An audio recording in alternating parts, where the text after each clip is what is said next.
예로부터 전해 내려오는 기이한 이야기가 하나 있습니다. 보통 사람의 눈에는 보이지 않는 운명의 길, 그리고 그 길 위에 드리워진 불길한 그림자를 보는 한 소녀에 대한 이야기이지요. 때는 조선의 심장부, 한양.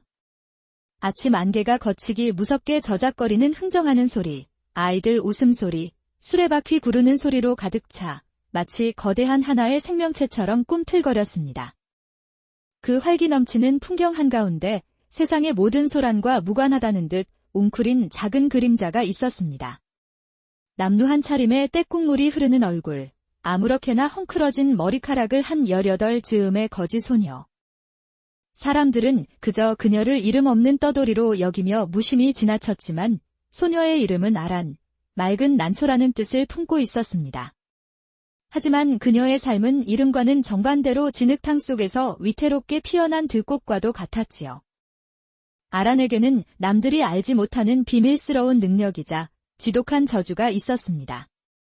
그녀의 눈에는 사람들의 얼굴 위로 그들의 운명이 만들어내는 희미한 그림자가 보였습니다.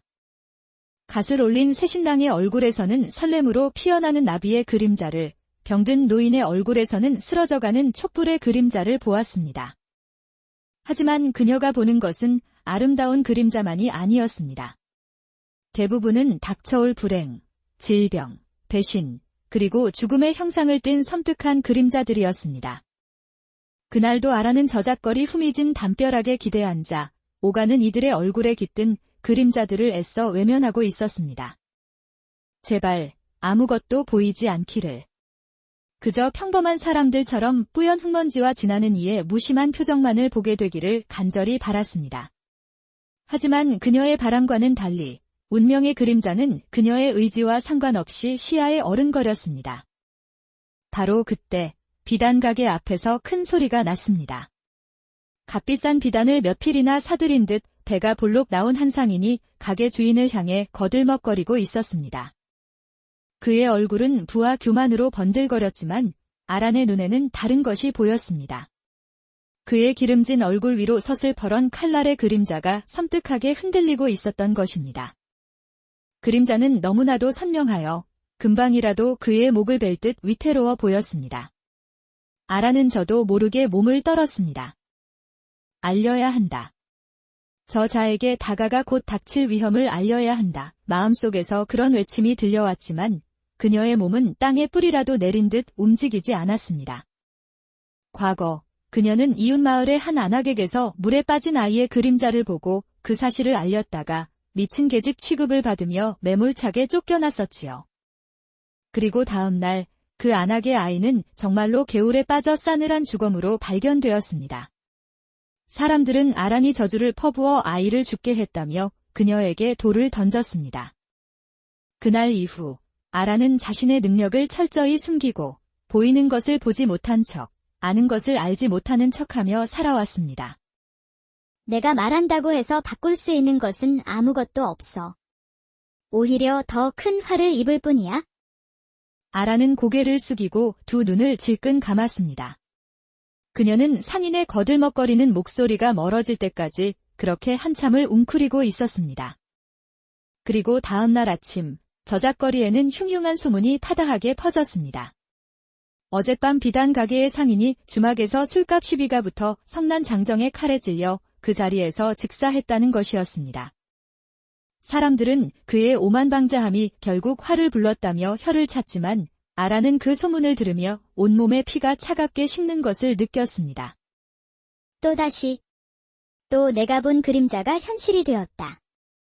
내가 조금만 용기를 냈더라면 그를 살릴 수 있었을까? 아니, 그랬다 해도 나는 또다시 저주를 퍼붓는 미친년이라 손가락질 당했겠지. 그녀의 마음속에서 죄책감과 체념이 뒤섞여 소용돌이쳤습니다. 신이시여, 어찌하여 제게 이런 몹쓸 눈을 주셨나이까?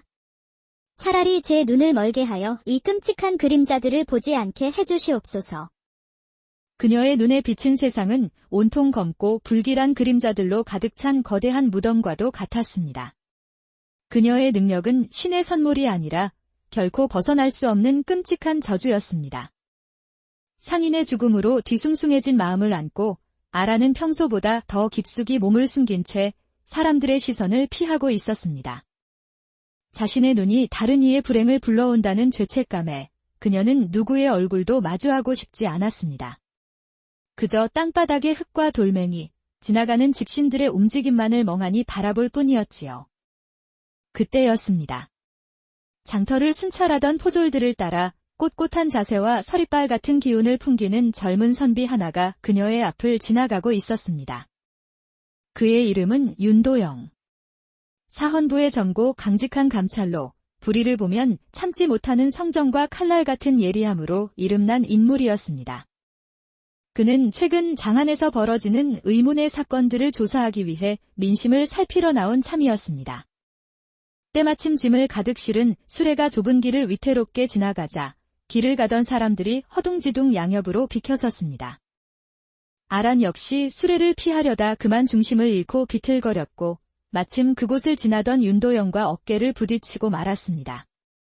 아야. 아란은 그대로 바닥에 주저앉았고 도영은 미안한 마음에 급히 그녀를 부축하려 손을 내밀었습니다. 괜찮으냐? 미쳐보지 못했구나. 도영이 몸을 숙이는 순간 두 사람의 시선이 아주 짧게 허공에서 마주쳤습니다. 바로 그 찰나, 아라는 숨을 멈췄습니다. 그의 얼굴 위로 너무나도 선명하고 기이한 그림자가 펼쳐져 있었기 때문입니다. 그것은 하나의 형상이 아니었습니다. 활활 타오르는 불길 속에서 흩날리는 서책들의 모습과 그 불길 너머로 번뜩이는 피 묻은 칼날의 형상이 겹쳐 보였습니다. 불의 뜨거움과 칼의 차가움, 억울한 죽음의 한과 복수를 향한 비장함이 뒤섞인 지독히도 슬프고 위험한 그림자였습니다. 아라는 지금껏 보았던 그 어떤 그림자보다도 강렬한 그 기운에 압도되어 저도 모르게 신음을 흘렸습니다. 도영은 그녀의 창백한 얼굴과 공포에 질린 눈빛을 보고는 자신이 너무 놀라게 한 탓이라 생각했습니다. 그는 딱한 마음의 품에서 엽전 한 입을 꺼내 아란의 손에 쥐어 주었습니다. 몸이 좋지 않은 게로구나. 이걸로 욕이라도 하거라. 그의 목소리는 차가운 외모와 달리 따뜻하고 부드러웠습니다. 아란이 정신을 차리고 고개를 들었을 때 도영은 이미 포졸들과 함께 인파 속으로 사라지고 난 뒤였습니다. 그녀의 손바닥에는 그의 체온이 남은 엽전 한 입만이 덩그러니 놓여 있었습니다. 저 선비님은 대체 어떤 사연을 품고 있는 것일까? 아라는 사라진 도영의 뒷모습을 보며 처음으로 궁금증이라는 것을 느꼈습니다.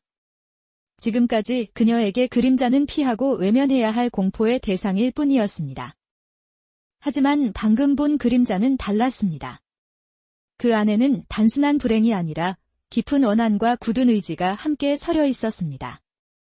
그날 밤, 아라는 잠을 이루지 못했습니다. 눈을 감으면 자꾸만 불타는 서책과 피 묻은 칼날의 환영이 떠올라 그녀를 괴롭혔습니다. 운명은 그렇게 피할 수 없는 거대한 톱니바퀴처럼 두 사람을 보이지 않는 끈으로 엮기 시작하고 있었습니다. 한 사람은 잃어버린 진실을 찾기 위해, 다른 한 사람은 자신의 저주받은 능력의 의미를 찾기 위해 서로의 길이 교차하는 지점으로 조금씩 다가서고 있었던 것입니다.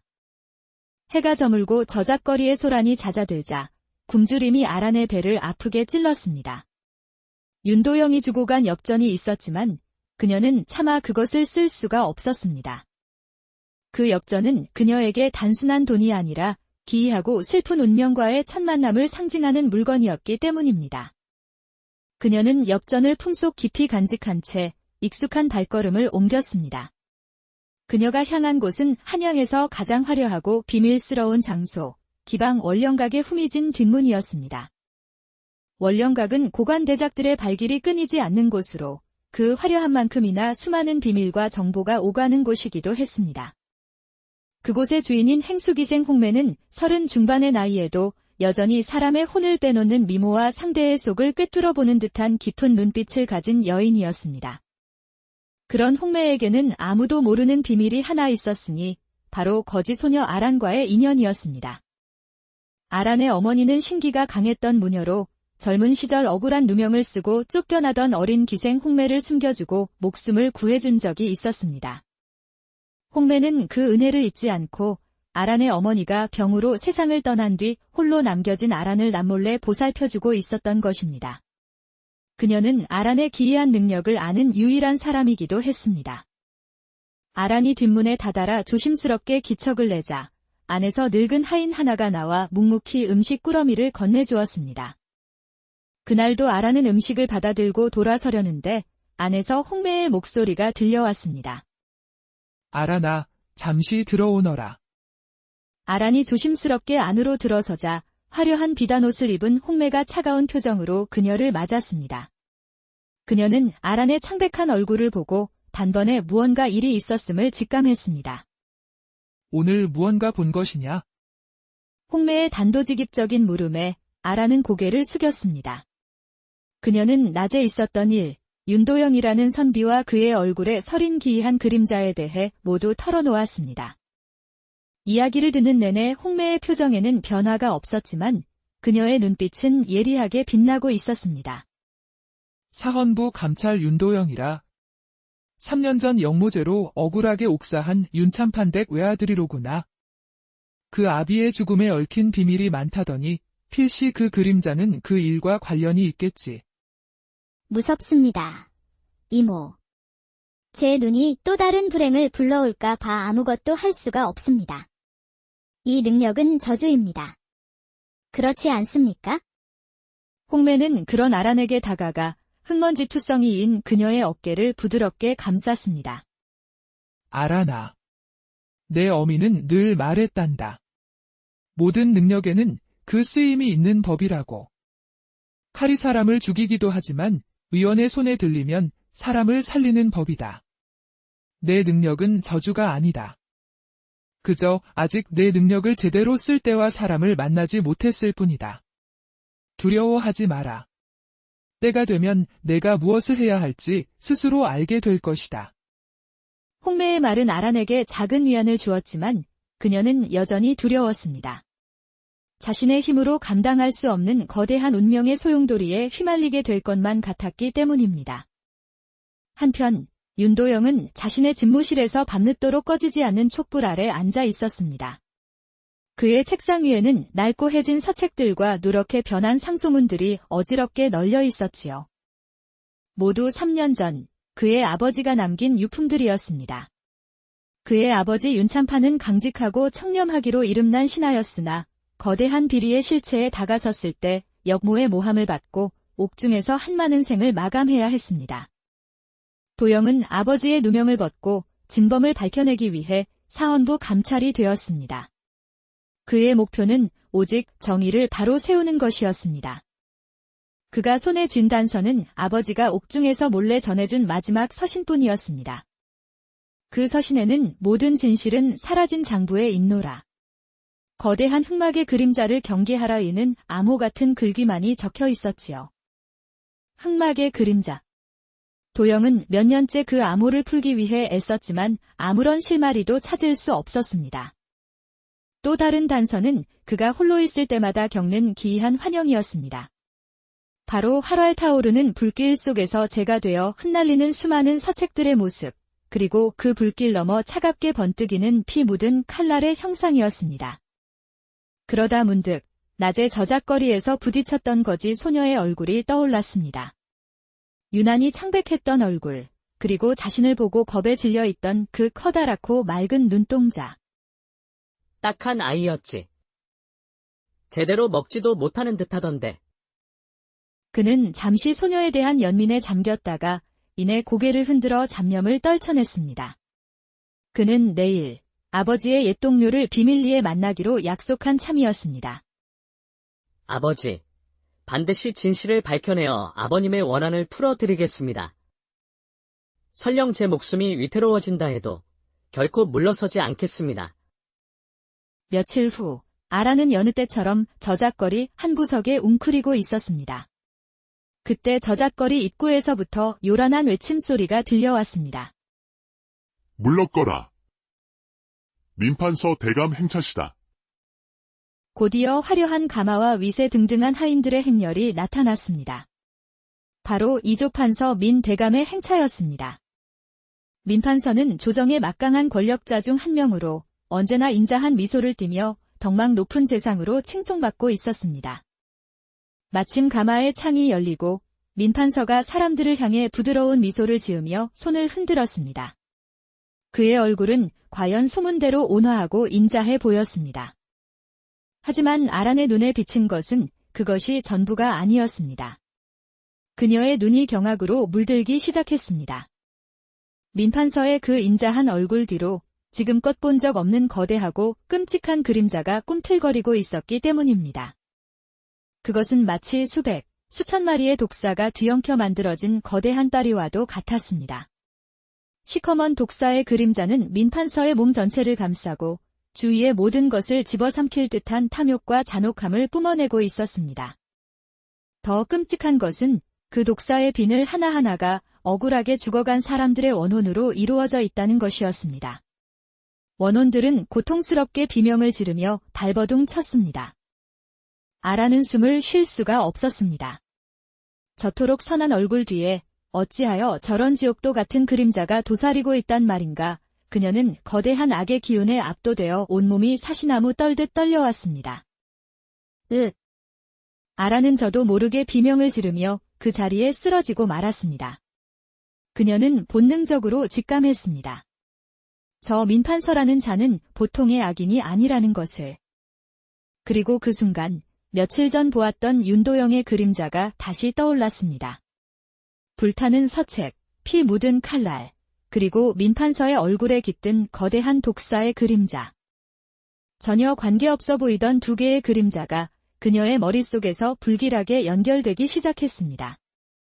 혹시 저 젊은 선비의 불행이 저 끔찍한 독사의 그림자와 관련이 있는 것은 아닐까?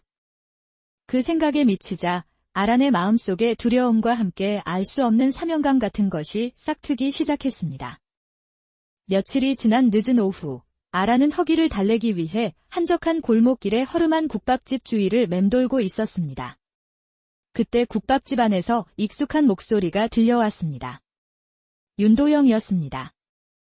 아란은 저도 모르게 몸을 숨기고 뚫어진 창으로 안을 엿보았습니다. 도영은 허름한 선비 차림으로 변복한 채 마주 앉은 중년의 관리와 비밀스럽게 이야기를 나누고 있었습니다. 그 관리는 도영의 아버지와 절친했던 옛 동료, 정참판이었습니다. 정참판, 부디 알고 계신 것을 말씀해 주십시오. 아버님의 죽음과 관련된 사라진 장부에 대해 무언가 들으신 것이 없으십니까? 윤 감찰, 이 일은 너무 위험하네. 자네 아버님을 죽음으로 몰고 간 자들은 우리가 상상하는 것 이상의 힘을 가졌어. 섣불리 파헤치려다가는 자네의 목숨마저 위태로워질 걸세. 그가 말을 하는 순간 아란은 그의 얼굴을 보고 숨을 멈췄습니다. 정참판의 얼굴 위로 짙고 불길한 그림자가 어른거리고 있었기 때문입니다. 그것은 독이 든 검은 술잔의 형상이었습니다. 그림자는 그의 입술 근처에서 아른거리며 곧 그의 생명을 앗아갈 듯 섬뜩한 기운을 뿜어내고 있었습니다. 안 돼, 저 사람은 오늘 밤 죽게 될 거야. 아란의 심장이 차갑게 내려앉았습니다. 그녀는 더 이상 망설일 수가 없었습니다. 그녀는 자신도 모르게 자리에서 벌떡 일어나 국밥집 안으로 뛰어들어갔습니다. 멈추시오. 선비님, 안 됩니다. 오늘 밤 이분을 만나시면 안 됩니다. 이분은 곧 돌아가실 운명입니다. 아란의 갑작스러운 등장에 비밀스러운 대화를 나누던 두 사람은 경악하며 그녀를 바라보았습니다. 내가 어찌하여 여기에? 이 아이가 굶주림의 헛것을 보는 모양이구나. 내 이놈. 썩 물러가지 못할까? 도영은 아란의 절박한 눈빛에서 무언가 이상한 기운을 느꼈지만 중요한 이야기를 나누던 중이라 그녀를 달래 밖으로 내보내려 했습니다. 얘야, 어서 돌아가거라. 여기서 소란을 피워서는 안 된다. 제발 제 말을 믿어주십시오. 오늘 밤 두 분이 함께 계시면 둘 다 위험해집니다. 제발 헤어지십시오. 하지만 그녀의 절규는 미친 아이의 잠꼬대처럼 여겨질 뿐이었습니다. 결국 도영은 국밥집 주인을 불러 아란을 밖으로 쫓아냈습니다. 그날 밤, 아란의 불길한 예언은 한치의 오차도 없이 현실이 되었습니다. 정참판은 도영과 헤어져 집으로 돌아간 뒤 누군가 보낸 술을 마시고 그 자리에서 피를 토하며 즉사했습니다. 다음 날 아침 정참판의 부고를 전해 들은 윤도영은 망치로 머리를 맞은 듯한 충격에 휩싸였습니다. 그리고 그의 뇌리에 어제 국밥집에서 미친 듯이 울부짖던 한 거지 소녀의 모습이 선명하게 떠올랐습니다. 회상, 오늘 밤 그를 만나면 죽습니다. 그녀의 목소리가 귓가에 섬뜩하게 울려 퍼졌습니다. 유일한 희망이 눈앞에서 사라진 것보다 그를 더욱 혼란스럽게 만든 것은 그 비극을 정확하게 예견했던 거지 소녀, 아란의 존재였습니다. 그 아이는 대체 어떻게 알았던 것일까? 우연의 일치라 하기에는 너무나도 정확하지 않은가? 그는 더 이상 이 의문을 외면할 수 없었습니다. 그 소녀를 만나야만 했습니다. 그녀가 누구인지, 그리고 어떻게 미래를 보는지 모든 것을 알아내야만 했습니다. 며칠 후, 도영은 관복을 벗고 평복으로 갈아입은 채 혼자 저작거리로 향했습니다.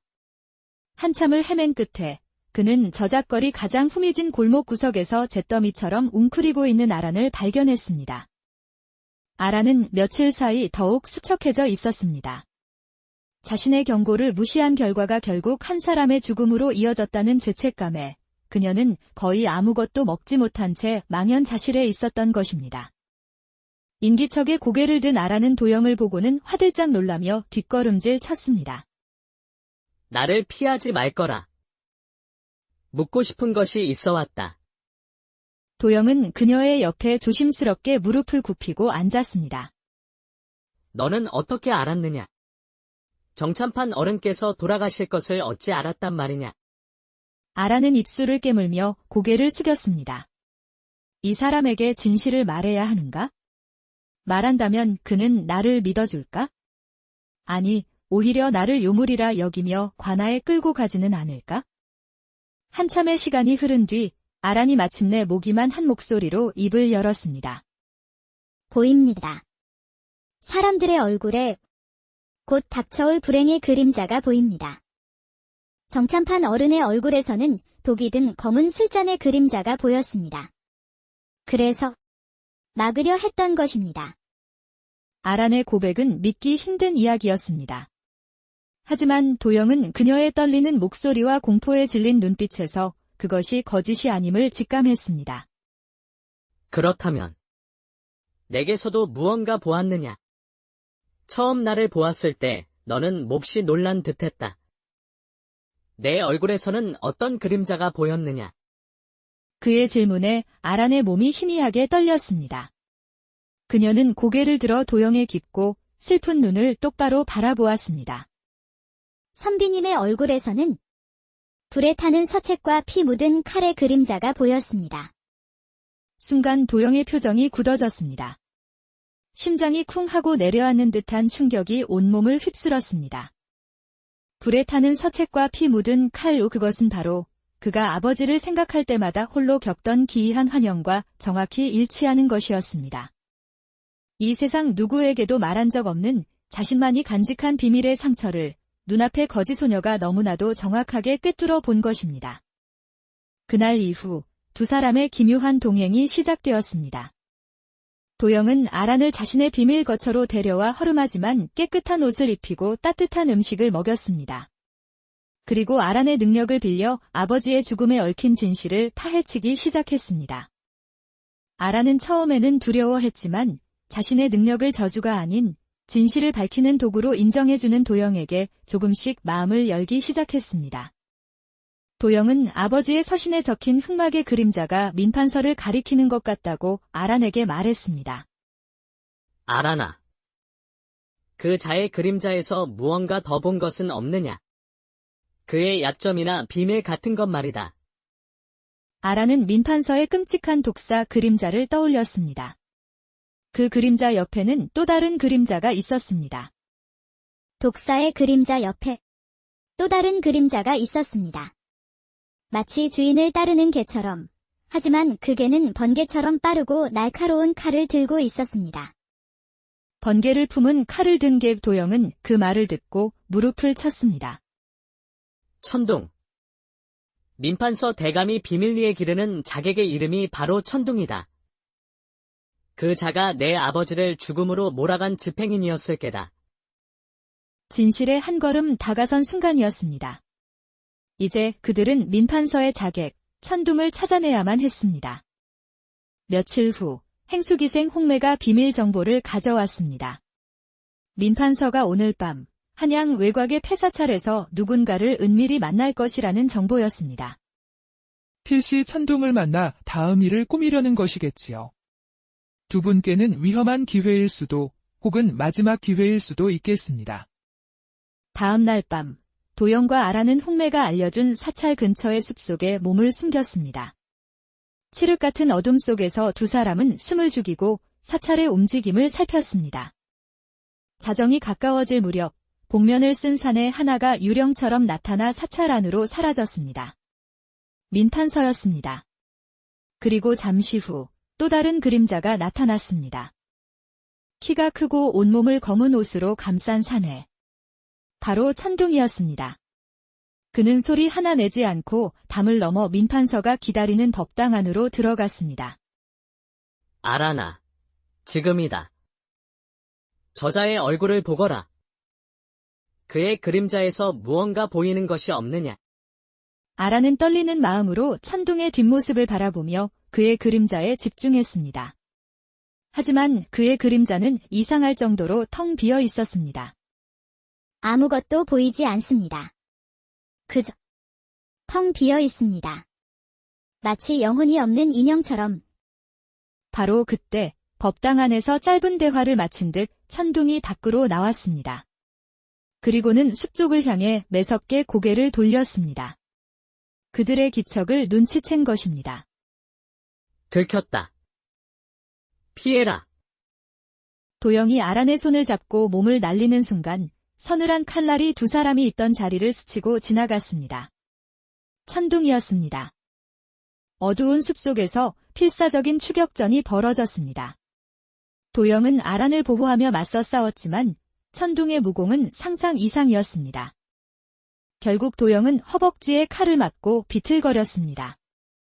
천둥이 그의 목을 향해 마지막 일격을 날리려는 순간 아란이 그의 앞을 막아섰습니다. 멈추세요. 바로 그 순간 아란은 그의 얼굴을 정면으로 마주하게 되었습니다.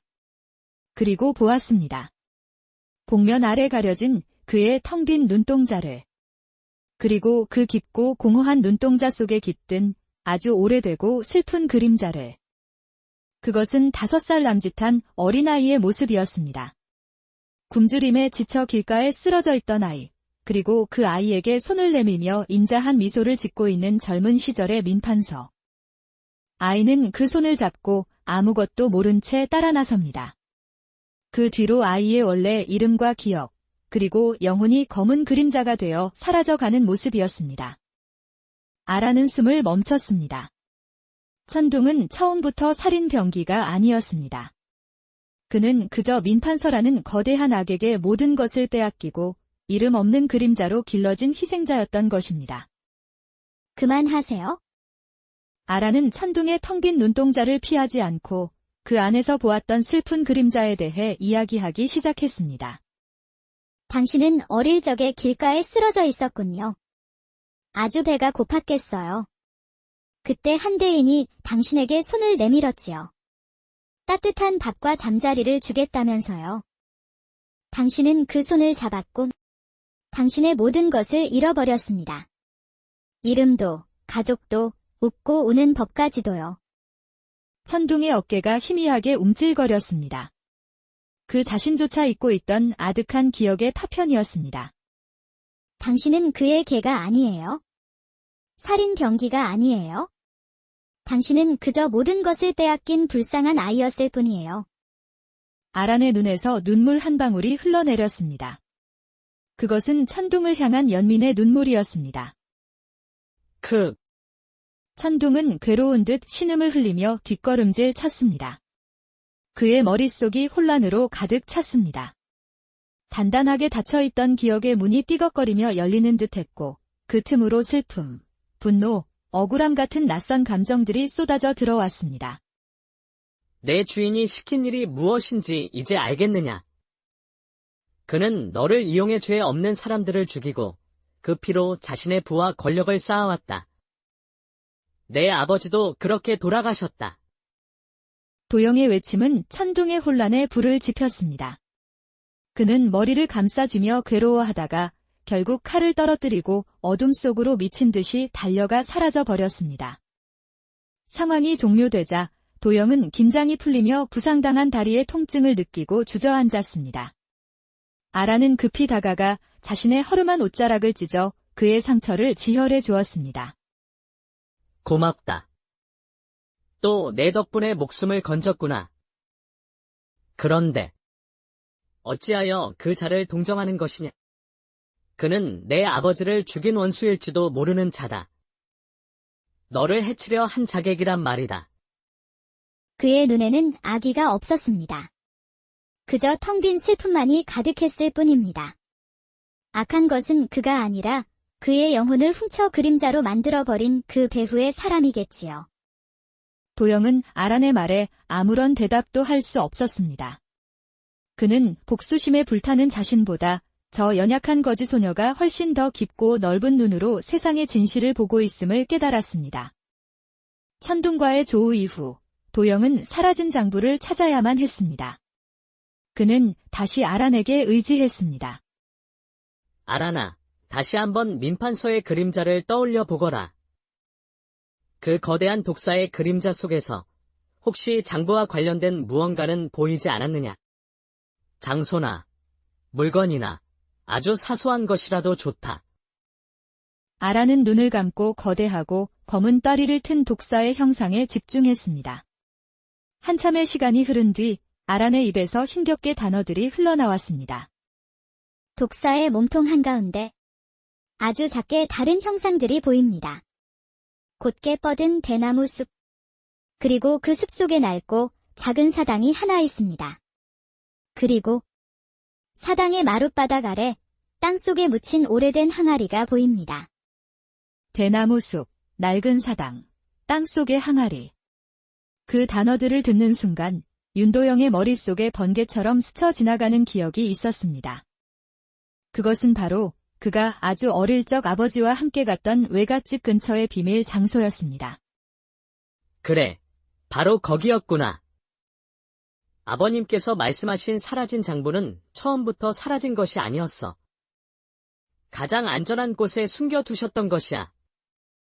그는 더 이상 지체할 시간이 없었습니다. 며칠 후 도영은 병약한 선비로 변장한 채 조용히 한양을 빠져나가 꼬박 이틀을 달려 마침내 기억 속의 외갓집 뒷산에 도착했습니다. 그는 기억을 더듬어 숲속 깊은 곳으로 들어갔고 마침내 덩굴에 뒤덮인 낡은 사당을 발견했습니다. 심장이 미친 듯이 뛰기 시작했습니다. 그는 썩은 마룻바닥의 일부를 뜯어내고 축축한 흙을 파내기 시작했습니다. 그의 손끝에 단단하고 차가운 무언가가 닿았습니다.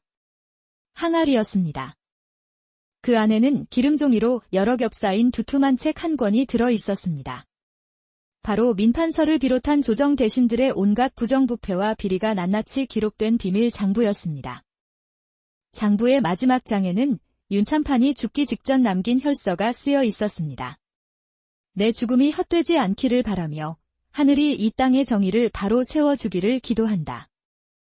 도영은 아버지의 피 묻은 유언을 부여잡고 소리 없이 오열했습니다. 길고 길었던 어둠의 터널 끝에서 마침내 진실의 빛을 손에 쥔 순간이었습니다. 하지만 그는 알지 못했습니다.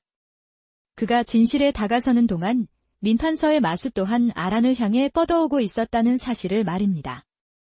도영이 한양으로 돌아오던 그 시각, 그가 없는 은신처에는 또 다른 비극이 싹트고 있었습니다.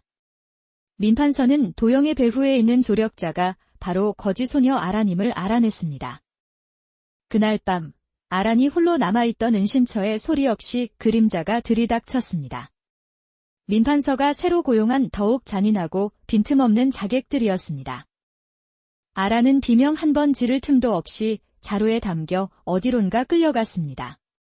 그녀가 다시 눈을 떴을 때 그녀는 차갑고 축축한 비밀 지하실에 쓰러져 있었습니다. 촛불 아래 비단 의자에 앉아 그녀를 내려다보는 사람이 있었습니다. 바로 민판서였습니다. 내년이 바로 윤도영 그놈과 붙어 다니는 거지 계집이더냐. 듣자 하니 내게는 사람의 앞날을 보는 기묘한 재주가 있다지. 내 너를 죽이기 전에 마지막으로 기회를 주겠다. 너의 그 눈으로 나의 앞날을 한번 보거라. 나의 위대한 앞날이 어디까지 뻗어나갈지 상세히 고하란 말이다. 그는 아란의 입을 통해 자신의 위대함을 확인받고 그것을 즐긴 뒤에 그녀를 처리할 속셈이었습니다. 아란은 그의 얼굴을 바라보았습니다. 그리고 그의 그림자 속에서 그의 미래를 보았습니다. 대감의 그림자에는 용상이 보이지 않습니다. 대신 차가운 감옥의 돌바닥과 사람들의 손가락질, 그리고 피로 물든 망나니의 칼춤만이 보일 뿐입니다.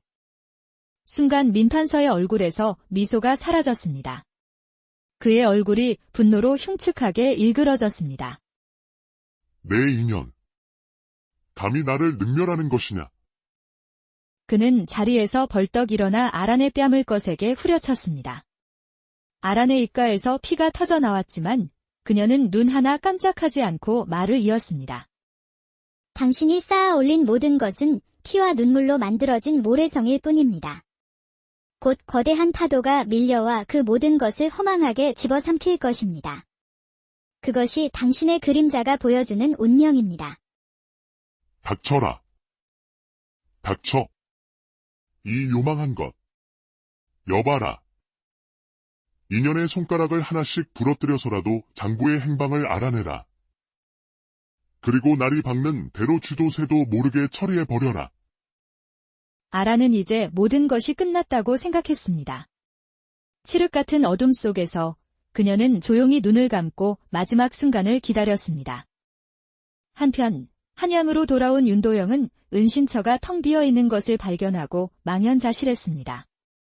그는 아란이 민판서에게 납치되었음을 직감하고 피가 거꾸로 솟는 듯한 분노와 절망에 휩싸였습니다.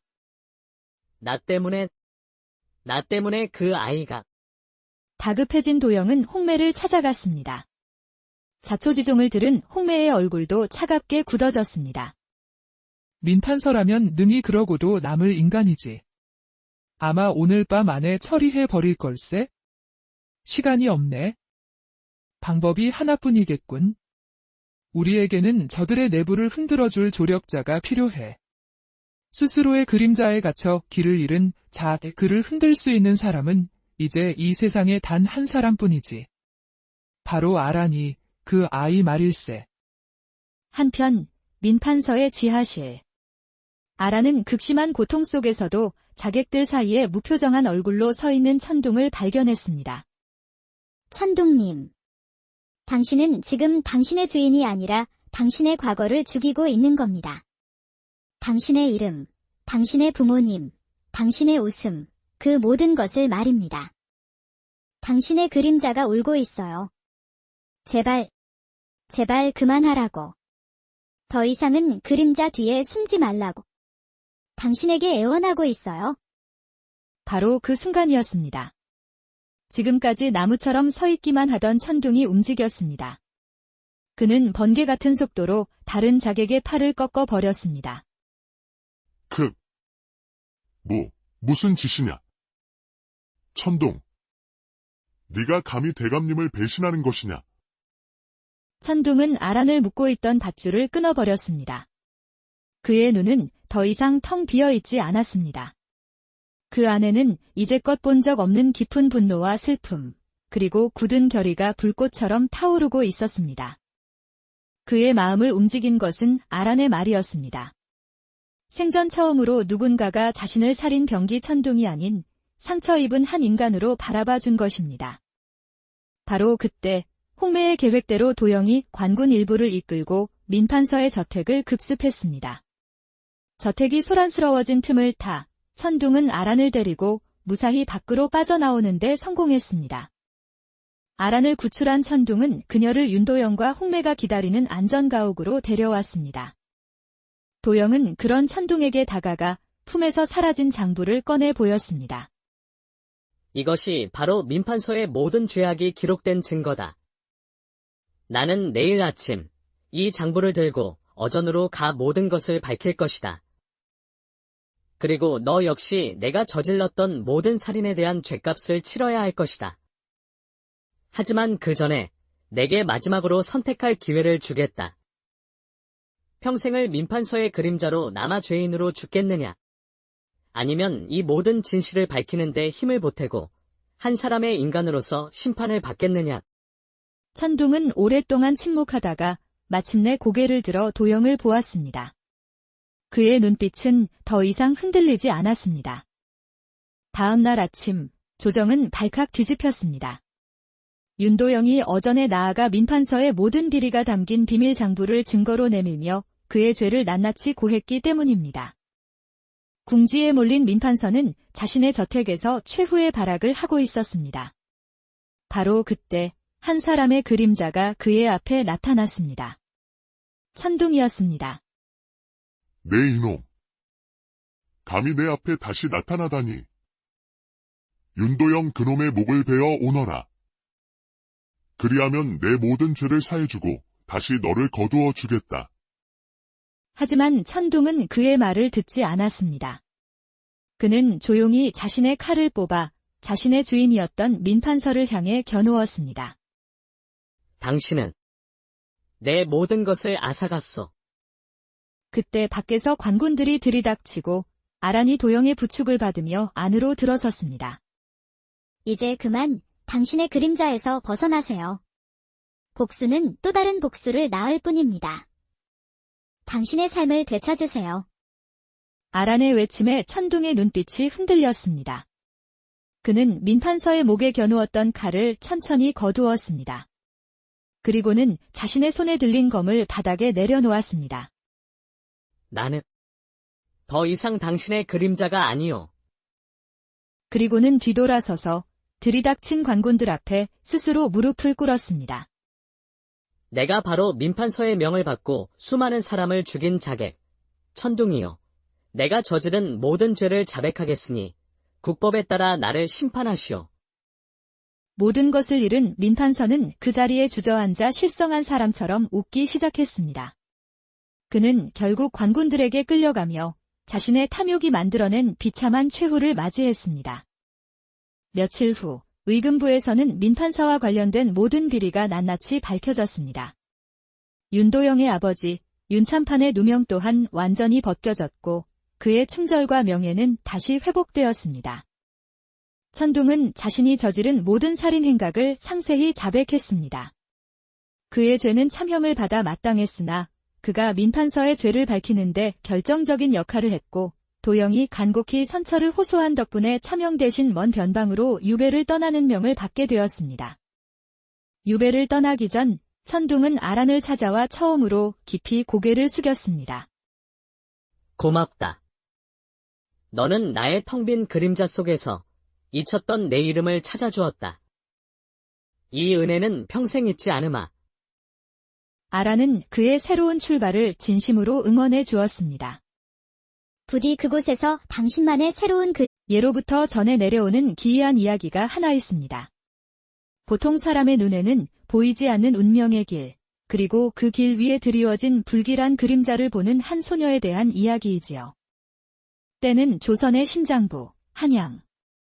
아침 안개가 거치기 무섭게 저작거리는 흥정하는 소리, 아이들 웃음소리, 수레바퀴 구르는 소리로 가득 차 마치 거대한 하나의 생명체처럼 꿈틀거렸습니다. 그 활기 넘치는 풍경 한가운데 세상의 모든 소란과 무관하다는 듯 웅크린 작은 그림자가 있었습니다. 남루 한 차림에 떼국물이 흐르는 얼굴, 아무렇게나 헝클어진 머리카락을 한 18즈음의 거지 소녀. 사람들은 그저 그녀를 이름 없는 떠돌이로 여기며 무심히 지나쳤지만 소녀의 이름은 아란, 맑은 난초라는 뜻을 품고 있었습니다. 하지만 그녀의 삶은 이름과는 정반대로 진흙탕 속에서 위태롭게 피어난 들꽃과도 같았지요. 아란에게는 남들이 알지 못하는 비밀스러운 능력이자 지독한 저주가 있었습니다. 그녀의 눈에는 사람들의 얼굴 위로 그들의 운명이 만들어내는 희미한 그림자가 보였습니다. 갓을 올린 새신랑의 얼굴에서는 설렘으로 피어나는 나비의 그림자를, 병든 노인의 얼굴에서는 쓰러져가는 촛불의 그림자를 보았습니다. 하지만 그녀가 보는 것은 아름다운 그림자만이 아니었습니다. 대부분은 닥쳐올 불행, 질병, 배신, 그리고 죽음의 형상을 띤 섬뜩한 그림자들이었습니다. 그날도 아라는 저작거리 후미진 담벼락에 기대앉아 오가는 이들의 얼굴에 깃든 그림자들을 애써 외면하고 있었습니다. 제발 아무것도 보이지 않기를. 그저 평범한 사람들처럼 뿌연 흙먼지와 지나는 이의 무심한 표정만을 보게 되기를 간절히 바랐습니다. 하지만 그녀의 바람과는 달리 운명의 그림자는 그녀의 의지와 상관없이 시야에 어른거렸습니다. 바로 그때 비단 가게 앞에서 큰 소리가 났습니다. 값비싼 비단을 몇 필이나 사들인 듯 배가 볼록 나온 한 상인이 가게 주인을 향해 거들먹거리고 있었습니다. 그의 얼굴은 부와 교만으로 번들거렸지만 아란의 눈에는 다른 것이 보였습니다. 그의 기름진 얼굴 위로 서슬퍼런 칼날의 그림자가 섬뜩하게 흔들리고 있었던 것입니다. 그림자는 너무나도 선명하여 금방이라도 그의 목을 벨 듯 위태로워 보였습니다. 아라는 저도 모르게 몸을 떨었습니다. 알려야 한다. 저자에게 다가가 곧 닥칠 위험을 알려야 한다. 마음속에서 그런 외침이 들려왔지만 그녀의 몸은 땅에 뿌리라도 내린 듯 움직이지 않았습니다. 과거 그녀는 이웃마을의 한 안악에게서 물에 빠진 아이의 그림자를 보고 그 사실을 알렸다가 미친 계집 취급을 받으며 매몰차게 쫓겨났었지요. 그리고 다음 날 그 안악의 아이는 정말로 개울에 빠져 싸늘한 죽음으로 발견되었습니다. 사람들은 아란이 저주를 퍼부어 아이를 죽게 했다며 그녀에게 돌을 던졌습니다. 그날 이후 아란은 자신의 능력을 철저히 숨기고 보이는 것을 보지 못한 척, 아는 것을 알지 못하는 척하며 살아왔습니다. 내가 말한다고 해서 바꿀 수 있는 것은 아무것도 없어. 오히려 더 큰 화를 입을 뿐이야. 아라는 고개를 숙이고 두 눈을 질끈 감았습니다. 그녀는 상인의 거들먹거리는 목소리가 멀어질 때까지 그렇게 한참을 웅크리고 있었습니다. 그리고 다음 날 아침, 저작거리에는 흉흉한 소문이 파다하게 퍼졌습니다. 어젯밤 비단 가게의 상인이 주막에서 술값 시비가 붙어 성난 장정의 칼에 찔려 그 자리에서 즉사했다는 것이었습니다. 사람들은 그의 오만방자함이 결국 화를 불렀다며 혀를 찼지만 아라는 그 소문을 들으며 온몸에 피가 차갑게 식는 것을 느꼈습니다. 또다시. 또 내가 본 그림자가 현실이 되었다. 내가 조금만 용기를 냈더라면 그를 살릴 수 있었을까? 아니, 그랬다 해도 나는 또다시 저주를 퍼붓는 미친년이라 손가락질 당했겠지. 그녀의 마음속에서 죄책감과 체념이 뒤섞여 소용돌이쳤습니다. 신이시여, 어찌하여 제게 이런 몹쓸 눈을 주셨나이까?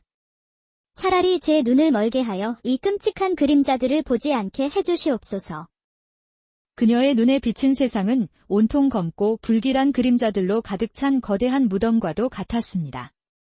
그녀의 능력은 신의 선물이 아니라 결코 벗어날 수 없는 끔찍한 저주였습니다. 상인의 죽음으로 뒤숭숭해진 마음을 안고 아라는 평소보다 더 깊숙이 몸을 숨긴 채 사람들의 시선을 피하고 있었습니다. 자신의 눈이 다른 이의 불행을 불러온다는 죄책감에 그녀는 누구의 얼굴도 마주하고 싶지 않았습니다. 그저 땅바닥의 흙과 돌멩이, 지나가는 집신들의 움직임만을 멍하니 바라볼 뿐이었지요. 그때였습니다. 장터를 순찰하던 포졸들을 따라 꼿꼿한 자세와 서리빨 같은 기운을 풍기는 젊은 선비 하나가 그녀의 앞을 지나가고 있었습니다. 그의 이름은 윤도영. 사헌부의 점고 강직한 감찰로 불의를 보면 참지 못하는 성정과 칼날 같은 예리함으로 이름난 인물이었습니다. 그는 최근 장안에서 벌어지는 의문의 사건들을 조사하기 위해 민심을 살피러 나온 참이었습니다. 때마침 짐을 가득 실은 수레가 좁은 길을 위태롭게 지나가자 길을 가던 사람들이 허둥지둥 양옆으로 비켜섰습니다. 아란 역시 수레를 피하려다 그만 중심을 잃고 비틀거렸고 마침 그곳을 지나던 윤도영과 어깨를 부딪히고 말았습니다. 아야. 아란은 그대로 바닥에 주저앉았고 도영은 미안한 마음에 급히 그녀를 부축하려 손을 내밀었습니다. 괜찮으냐? 미쳐보지 못했구나. 도영이 몸을 숙이는 순간 두 사람의 시선이 아주 짧게 허공에서 마주쳤습니다. 바로 그 찰나, 아라는 숨을 멈췄습니다. 그의 얼굴 위로 너무나도 선명하고 기이한 그림자가 펼쳐져 있었기 때문입니다. 그것은 하나의 형상이 아니었습니다. 활활 타오르는 불길 속에서 흩날리는 서책들의 모습과 그 불길 너머로 번뜩이는 피 묻은 칼날의 형상이 겹쳐 보였습니다. 불의 뜨거움과 칼의 차가움, 억울한 죽음의 한과 복수를 향한 비장함이 뒤섞인 지독히도 슬프고 위험한 그림자였습니다. 아라는 지금껏 보았던 그 어떤 그림자보다도 강렬한 그 기운에 압도되어 저도 모르게 신음을 흘렸습니다. 도영은 그녀의 창백한 얼굴과 공포에 질린 눈빛을 보고는 자신이 너무 놀라게 한 탓이라 생각했습니다. 그는 딱한 마음의 품에서 엽전 한 입을 꺼내 아란의 손에 쥐어 주었습니다. 몸이 좋지 않은 괴로구나. 이걸로 욕이라도 하거라. 그의 목소리는 차가운 외모와 달리 따뜻하고 부드러웠습니다. 아란이 정신을 차리고 고개를 들었을 때 도영은 이미 포졸들과 함께 인파 속으로 사라지고 난 뒤였습니다. 그녀의 손바닥에는 그의 체온이 남은 엽전 한 입만이 덩그러니 놓여 있었습니다. 저 선비님은 대체 어떤 사연을 품고 있는 것일까? 아라는 사라진 도영의 뒷모습을 보며 처음으로 궁금증이라는 것을 느꼈습니다. 지금까지 그녀에게 그림자는 피하고 외면해야 할 공포의 대상일 뿐이었습니다. 하지만 방금 본 그림자는 달랐습니다. 그 안에는 단순한 불행이 아니라 깊은 원한과 굳은 의지가 함께 서려 있었습니다. 그날 밤, 아라는 잠을 이루지 못했습니다. 눈을 감으면 자꾸만 불타는 서책과 피 묻은 칼날의 환영이 떠올라 그녀를 괴롭혔습니다. 운명은 그렇게 피할 수 없는 거대한 톱니바퀴처럼 두 사람을 보이지 않는 끈으로 엮기 시작하고 있었습니다. 한 사람은 잃어버린 진실을 찾기 위해, 다른 한 사람은 자신의 저주받은 능력의 의미를 찾기 위해 서로의 길이 교차하는 지점으로 조금씩 다가서고 있었던 것입니다. 해가 저물고 저작거리의 소란이 잦아들자 굶주림이 아란의 배를 아프게 찔렀습니다. 윤도영이 주고 간 엽전이 있었지만 그녀는 차마 그것을 쓸 수가 없었습니다. 그 엽전은 그녀에게 단순한 돈이 아니라 기이하고 슬픈 운명과의 첫 만남을 상징하는 물건이었기 때문입니다. 그녀는 엽전을 품속 깊이 간직한 채 익숙한 발걸음을 옮겼습니다. 그녀가 향한 곳은 한양에서 가장 화려하고 비밀스러운 장소, 기방 원령각의 후미진 뒷문이었습니다. 원령각은 고관 대작들의 발길이 끊이지 않는 곳으로 그 화려한 만큼이나 수많은 비밀과 정보가 오가는 곳이기도 했습니다. 그곳의 주인인 행수기생 홍매는 30 중반의 나이에도 여전히 사람의 혼을 빼놓는 미모와 상대의 속을 꿰뚫어보는 듯한 깊은 눈빛을 가진 여인이었습니다. 그런 홍매에게는 아무도 모르는 비밀이 하나 있었으니 바로 거지 소녀 아란과의 인연이었습니다. 아란의 어머니는 신기가 강했던 무녀로 젊은 시절 억울한 누명을 쓰고 쫓겨나던 어린 기생 홍매를 숨겨주고 목숨을 구해준 적이 있었습니다. 홍매는 그 은혜를 잊지 않고 아란의 어머니가 병으로 세상을 떠난 뒤 홀로 남겨진 아란을 남몰래 보살펴주고 있었던 것입니다. 그녀는 아란의 기이한 능력을 아는 유일한 사람이기도 했습니다. 아란이 뒷문에 다다라 조심스럽게 기척을 내자 안에서 늙은 하인 하나가 나와 묵묵히 음식 꾸러미를 건네주었습니다. 그날도 아란은 음식을 받아들고 돌아서려는데 안에서 홍매의 목소리가 들려왔습니다. 아라나, 잠시 들어오너라. 아란이 조심스럽게 안으로 들어서자 화려한 비단옷을 입은 홍매가 차가운 표정으로 그녀를 맞았습니다. 그녀는 아란의 창백한 얼굴을 보고 단번에 무언가 일이 있었음을 직감했습니다. 오늘 무언가 본 것이냐? 홍매의 단도직입적인 물음에 아란은 고개를 숙였습니다. 그녀는 낮에 있었던 일, 윤도영이라는 선비와 그의 얼굴에 서린 기이한 그림자에 대해 모두 털어놓았습니다. 이야기를 듣는 내내 홍매의 표정에는 변화가 없었지만 그녀의 눈빛은 예리하게 빛나고 있었습니다. 사헌부 감찰 윤도영이라. 3년 전 영모죄로 억울하게 옥사한 윤참판댁 외아들이로구나. 그 아비의 죽음에 얽힌 비밀이 많다더니 필시 그 그림자는 그 일과 관련이 있겠지. 무섭습니다. 이모. 제 눈이 또 다른 불행을 불러올까 봐 아무것도 할 수가 없습니다. 이 능력은 저주입니다. 그렇지 않습니까? 홍매는 그런 아란에게 다가가 흙먼지 투성이인 그녀의 어깨를 부드럽게 감쌌습니다. 아라나. 내 어미는 늘 말했단다. 모든 능력에는 그 쓰임이 있는 법이라고. 칼이 사람을 죽이기도 하지만 위원의 손에 들리면 사람을 살리는 법이다. 내 능력은 저주가 아니다. 그저 아직 내 능력을 제대로 쓸 때와 사람을 만나지 못했을 뿐이다. 두려워하지 마라. 때가 되면 내가 무엇을 해야 할지 스스로 알게 될 것이다. 홍매의 말은 아란에게 작은 위안을 주었지만 그녀는 여전히 두려웠습니다. 자신의 힘으로 감당할 수 없는 거대한 운명의 소용돌이에 휘말리게 될 것만 같았기 때문입니다. 한편 윤도영은 자신의 집무실에서 밤늦도록 꺼지지 않는 촛불 아래 앉아 있었습니다. 그의 책상 위에는 낡고 해진 서책들과 누렇게 변한 상소문들이 어지럽게 널려 있었지요. 모두 3년 전 그의 아버지가 남긴 유품들이었습니다. 그의 아버지 윤참판은 강직하고 청렴하기로 이름난 신하였으나 거대한 비리의 실체에 다가섰을 때 역모의 모함을 받고 옥중에서 한많은 생을 마감해야 했습니다. 도영은 아버지의 누명을 벗고 진범을 밝혀내기 위해 사헌부 감찰이 되었습니다. 그의 목표는 오직 정의를 바로 세우는 것이었습니다. 그가 손에 쥔 단서는 아버지가 옥중에서 몰래 전해준 마지막 서신뿐이었습니다. 그 서신에는 모든 진실은 사라진 장부에 있노라. 거대한 흑막의 그림자를 경계하라이는 암호 같은 글귀만이 적혀 있었지요. 흑막의 그림자. 도영은 몇 년째 그 암호를 풀기 위해 애썼지만 아무런 실마리도 찾을 수 없었습니다. 또 다른 단서는 그가 홀로 있을 때마다 겪는 기이한 환영이었습니다.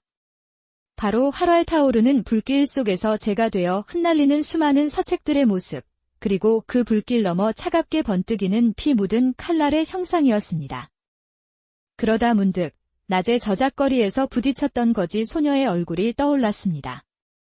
유난히 창백했던 얼굴, 그리고 자신을 보고 겁에 질려있던 그 커다랗고 맑은 눈동자. 딱한 아이였지. 제대로 먹지도 못하는 듯하던데.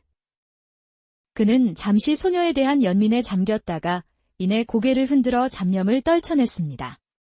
그는 내일 아버지의 옛 동료를 비밀리에 만나기로 약속한 참이었습니다. 아버지, 반드시 진실을 밝혀내어 아버님의 원한을 풀어드리겠습니다. 설령 제 목숨이 위태로워진다 해도 결코 물러서지 않겠습니다. 며칠 후 아라는 여느 때처럼 저작거리 한 구석에 웅크리고 있었습니다. 그때 저작거리 입구에서부터 요란한 외침소리가 들려왔습니다. 물러거라. 민판서 대감 행차시다. 곧이어 화려한 가마와 위세 등등한 하인들의 행렬이 나타났습니다. 바로 이조판서 민 대감의 행차였습니다. 민판서는 조정의 막강한 권력자 중 한 명으로 언제나 인자한 미소를 띠며 덕망 높은 재상으로 칭송받고 있었습니다. 마침 가마의 창이 열리고 민판서가 사람들을 향해 부드러운 미소를 지으며 손을 흔들었습니다. 그의 얼굴은 과연 소문대로 온화하고 인자해 보였습니다. 하지만 아란의 눈에 비친 것은 그것이 전부가 아니었습니다. 그녀의 눈이 경악으로 물들기 시작했습니다. 민판서의 그 인자한 얼굴 뒤로 지금껏 본 적 없는 거대하고 끔찍한 그림자가 꿈틀거리고 있었기 때문입니다. 그것은 마치 수백, 수천 마리의 독사가 뒤엉켜 만들어진 거대한 다리와도 같았습니다. 시커먼 독사의 그림자는 민판서의 몸 전체를 감싸고 주위의 모든 것을 집어삼킬 듯한 탐욕과 잔혹함을 뿜어내고 있었습니다. 더 끔찍한 것은 그 독사의 비늘 하나하나가 억울하게 죽어간 사람들의 원혼으로 이루어져 있다는 것이었습니다. 원혼들은 고통스럽게 비명을 지르며 발버둥 쳤습니다. 아라는 숨을 쉴 수가 없었습니다. 저토록 선한 얼굴 뒤에 어찌하여 저런 지옥도 같은 그림자가 도사리고 있단 말인가. 그녀는 거대한 악의 기운에 압도되어 온몸이 사시나무 떨듯 떨려왔습니다. 아라는 저도 모르게 비명을 지르며 그 자리에 쓰러지고 말았습니다. 그녀는 본능적으로 직감했습니다. 저 민판서라는 자는 보통의 악인이 아니라는 것.